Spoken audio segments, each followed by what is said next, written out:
কার্তিক মহারাজকে চেনেন তো? নাম শুনেছেন তো?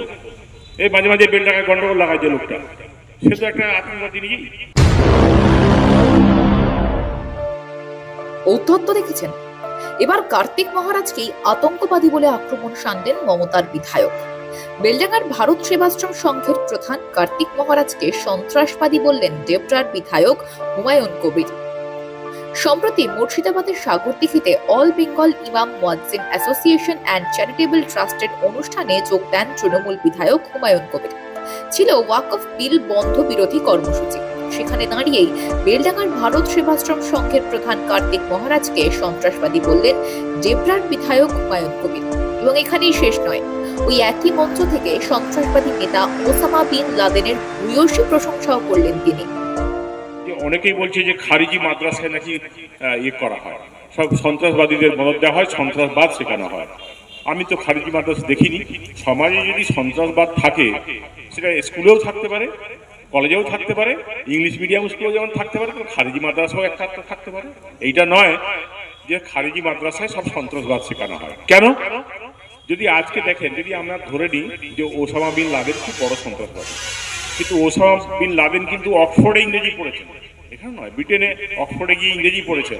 আল আজিজ ইউনিভার্সিটিতে তিনি ওখানে ইকোনমিক্স পড়েছেন এবং বিজনেস ম্যানেজমেন্ট পড়েছেন, এবং খুবই শিক্ষিত লোক ছিল ওসামা বিন লাদেন। তাই জন্য ওমর শহীদ কোথাকার লন্ডন স্কুল অফ ইকোনমিক্স থেকে পড়ে উনি বসনিয়াতে যুদ্ধ করতে গেছিলেন একবার। আমি তখন বসনিয়াতে ছিলাম। আমি গেছিলাম ইউনাইটেড নেশনস হয়ে, সংযুক্ত রাষ্ট্রসংঘের হয়ে আমি বসনিয়াতে ছিলাম, ইউরোপে। আর ওই বেটা ওমর শহীদ সে লন্ডন স্কুল অফ ইকোনমিক্স থেকে পড়ে ও আতঙ্কবাদীর হয়ে লড়াই করতে গেছিল বসনিয়া।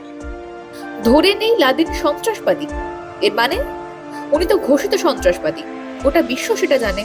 আর তৃণমূল বিধায়ক সেটা জানেন না। অবশ্যই এর আগেও তৃণমূল সুপ্রিমো রোষের মুখে পড়েছিলেন কার্তিক মহারাজ। এখন আবার তারই দলের বিধায়ক সেই একই সুরে সুর চড়িয়েছেন। অবশ্য এই রাজ্যে সরকারের পক্ষে কথা বললেই সে ভালো, সরকারের বিপক্ষে কথা বললে, হিন্দুত্বের পক্ষে কথা বললেই খেল খতম। আর সে কারণেই হয়তো আতঙ্কবাদী তকমা পেতে হলো কার্তিক মহারাজকে। এ বিষয়ে তীব্র প্রতিবাদ জানিয়েছেন বিজেপি বিধায়ক সুব্রত মৈত্র। না, সন্ত্রাসবাদীর আতুরঘর তো তৃণমূল কংগ্রেস, সেই দলের বিধায়ক উনি। একজন শিক্ষিত সম্পন্ন রুচিবান ব্যক্তি হয়ে আমাদের সনাতনী সংস্কৃতির পৃষ্ঠপোষক প্রদীপ্তনন্দ মহারাজকে উনি যে সন্ত্রাসবাদী বলেছেন, এর জন্য আমি ধিক্কার জানাই ওনাকে। আর উনি যখন আমার এই মুর্শিদাবাদ জেলার এসপি পদে ছিলেন, তখন উনার যে অত্যাচার, সেই অত্যাচার এখনও আমাদের গায়ে এবং মনে দগদগে ঘা হয়ে আছে। ওনার মতন লোক এরকম ধরনের মন্তব্য মুয়াজ্জিনদের সবাই গিয়ে বলা মানেই মুসলিম তুষ্টিকরণ। কারণ উনি ভেবেছিলেন উনাকে বড় বড় পদে রাখা হবে, উনাকে তুলে এই দল মাথায় তুলে নাচবে, কিন্তু বসিয়ে রেখে দিয়েছেন। তার জন্য মুসলিমদের ভোট পাওয়ার জন্য এবং মুসলিমদের কাছে জনপ্রিয়তা অর্জনের জন্য, মুসলিমদের তুষ্টিকরণের জন্য মাননীয় কার্তিক মহারাজ, যে আমাদের সনাতনী সংস্কৃতির একজন পৃষ্ঠপোষক এবং ধ্বজাধারী, প্রতিনিয়ত সমাজসেবায় এবং সাধারণ মানুষের জন্য দিনপাত করে যাচ্ছেন, সেই মানুষটিকে তিনি যে অকথ্য ভাষায় সন্ত্রাসবাদী বলেছেন, আমি ধিক্কার জানাই উনাকে। চিন্ময় কৃষ্ণ প্রভুর গ্রেপ্তারিতে যখন বাংলাদেশের অস্থির পরিস্থিতি, যখন নিত্য বাংলাদেশে হিন্দু নির্যাতনের অভিযোগ সামনে আসছে, তখন সোচ্চার হয়েছিলেন কার্তিক মহারাজ। বাংলাদেশের সংখ্যাগরিষ্ঠদের অনৈতিক কাজের প্রতিবাদ করেছিলেন তিনি।